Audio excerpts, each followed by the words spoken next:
Turabasuje tunabaha ikaze bakunzi ba HD Global Media, turi ku munsi wa gatanu w'icyumweru, urumva ko ari umunsi wo gutangira weekend, ubwo muze kwinjira muri weekend mumeze neza cyane. Turi tariki rero 16 ukwezi n'ukwa gatandatu 2025, tubaha ikaze rero kuri umurongo wa HD Global Media, tubazaniye amakuru agezweho mu Rwanda ndetse no hirya no hino ku isi nk'ibisanzwe. Mugiye kubana kuri umurongo, nitwa Dani Hambo, ubwo rero mbaha ikaze kugira ngo muze tubane. Kanda kuri subscribe nimba wageze bwa mbere, maze ubundi dutangire n'ingingo z'ingenzi tuba turambura muri aya makuru. Turababwira ko ibicuruzwa bimwe byasonewe umusoro ku bindi uragabanywa. Ni impinduka zigiye gutangizwa muri politiki y'imisoro muri 2025-2026. Naho hanze y'u Rwanda turaza kubabwira ko ubu ngubu Israel yatinyutse igaba igitero gikomeye cyane kuri Iran. Ni intambara igiye tangira ikomeye cyane, aho Israel yahise inica abarimo umugaba mukuru w'ingabo muri kino gihugu cya Iran ndetse n'abandi benshi bakomeye. Ni igitero kidasanzwe tugiye kwitega, noneho haje intambara ihinda umuriro.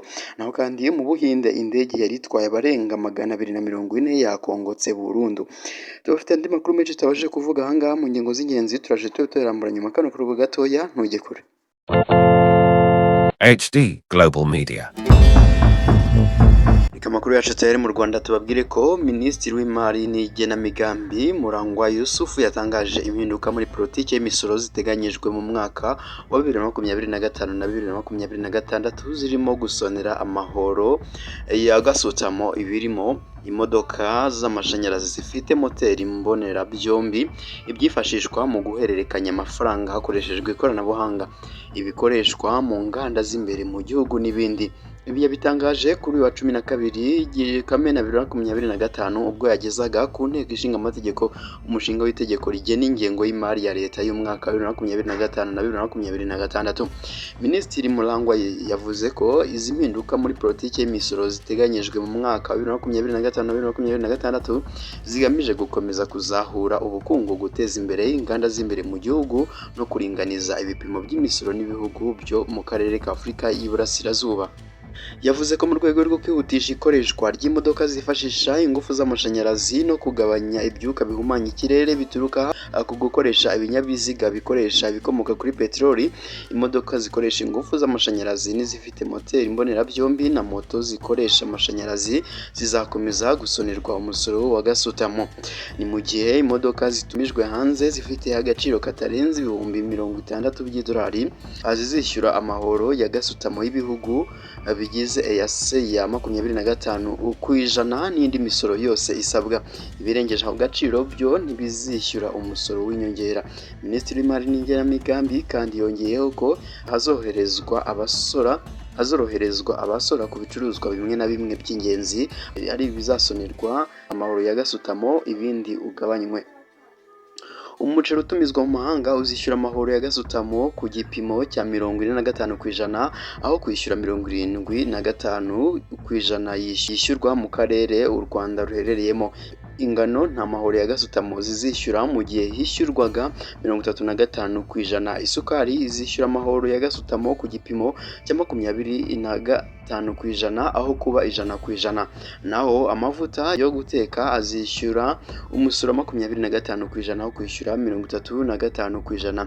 Ibicuruzwa bitumizwa mu mahanga bicururizwa mu iguriro ryashyiriweho abakora mu nzego z'umutekano nta mahoro zizishyura mu gihe zari kwishyura 25%. Imashini zikora imihanda nta mahoro ya gasutamo zizishyura mu gihe zari kwishyura 10%. Imodoka zitwara imizigo ku bushobozi buri hejuru ya toni 5 ariko butarengeje toni 20 zizishyura 10% aho kuba 20%. Izitwara imizigo ku bushobozi burenze toni 20 zizishyura 10% aho kuba 25%. Imodoka zitwara abagenzi mu buryo bwa rusange bari hejuru ya 25 zizishyura amahoro ya gasutamo ku gipimo cy'10% aho kuba 25%. Imodoka zitwara abagenzi mu buryo bwa rusange 50 cyangwa bari hejuru nta musoro wa gasutamo zizishyura. Imashini n'ibikoresho bikoreshwa mu budozi bw'imyenda n'inkweto zizishyura umusoro wa 0 aho kuba 10%. Ibicuruzwa biri ku rutonde rw'ibikoresho by'ibanze bikenerwa mu nganda nta musoro bizishyura, aho kwishyura 10% na 25% ndetse na 30% bitewe n'ibyo ibikoresho ibyo ari byo. Ibikoresho byifashishwa mu guhererekanya amafaranga mu buryo bw'ikoranabuhanga birimo amakarita ya banki, utumashini twifashishwa n'abacuruzi mu kwishyura nta musoro bizishyura mu gihe byari kwishyura 25%. Uretse ibyoroherejwe imisoro ya gasutamo, Minisitiri Murangwa yavuze ko hari byawongerewe hagamijwe guteza imbere Made in Rwanda no kurengera inganda z'imbere mu gihugu. No makuru yo hanze y'u Rwanda, reka tubabwire ko mu rukerera rwo kuri uyu wa 13 Kamena 2025 Israel yagabye igitero gikomeye ku butaka bwa Iran cyiswe Operation Rising Lion, cyifashishije indege z'intambara zirenga 200 n'izitagira abapilote izizwi nka drones zirenga 100. Iki gitero cyagabwe ku bikorwa remezo bitunganyirizwamo ingufu za nucleaire mu duce turimo Natanzi, ahakorerwa n'ahabikwa misile, ahakorera abayobozi b'igisirikare, ku bigo by'umutwe w'ingabo zidasanzwe zizwi nka Revolutionary Guard no ku ngo z'abahanga mu bya nucleaire.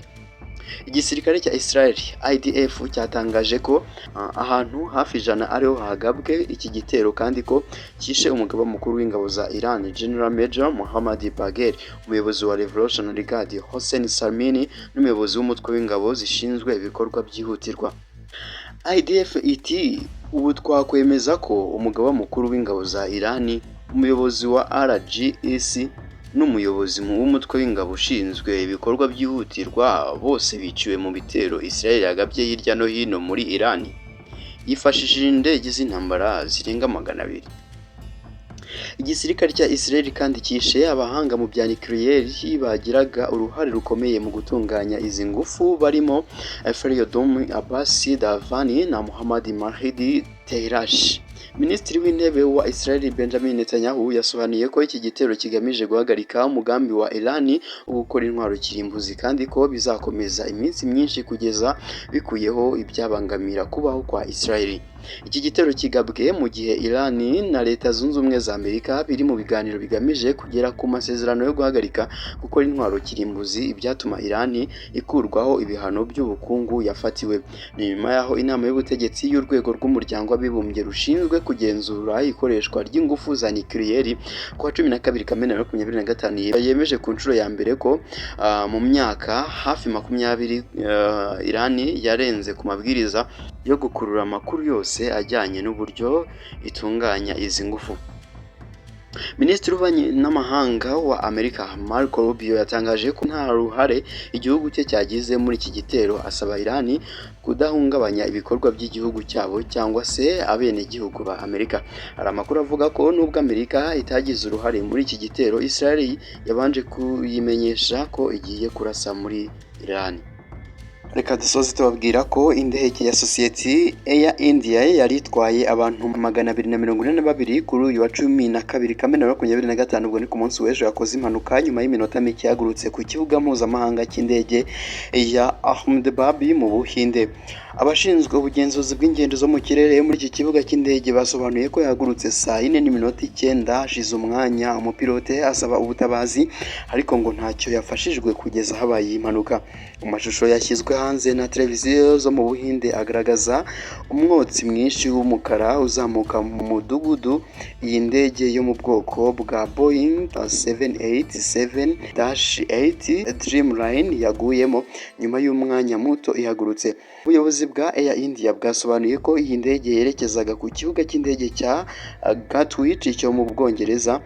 Byamenyekanye ko mu barimo harimo Abahinde 169, Abongereza 53, Abanyaportugal 7 n'Umunyakanada 1. Abashinzwe ubutabazi barimo abashinzwe kuzimya inkongi bamaze kugera ahabereye impanuka ndetse batangira kuzimya. Imbangukiragutabara nazo zari ziri hafi aho. Ntabwo haremezwa ababa bapfiriye muri iyi mpanuka cyangwa se abakomeretse. Air India yatangaje ko igikusanya amakuru kandi ko iza kuyatanga mu mwanya muto uri imbere. Muri uyu mwanya imirimo yose yo ku kibuga cy'indege cya Ahmedabad yari yahagaritswe by'agateganyo mu gihe hagikorwa iperereza kugira ngo hamenyekane icyateye iyi mpanuka. HD Global Media. nuko dusoje aragezweho kwa none, reka tubararikira aza kubagezweho ku yindi saha. Ngiye mwabanye nitwa Dani Hambo, umurongo ni HD Global Media. Amakuru yacu aba ari akagaruka, reka tubararikire ibindi byinshi cyane biza kuba bigezweho. Reka rero tunabisegurira kuko ejo tutabashije gukora bitewe na gahunda nyinshi twari turimo, ariko noneho ndibaza nta gisibya bizongera kuboneka. Reka rero mbabwira ati mukomeze kwinjira muri weekend mumeze neza cyane, muyinjoyinge bya fresh, maze ubundi twongere guhura ku yindi shuro. Ciao ciao, ungiye naho utaha, nari Dani Hambo.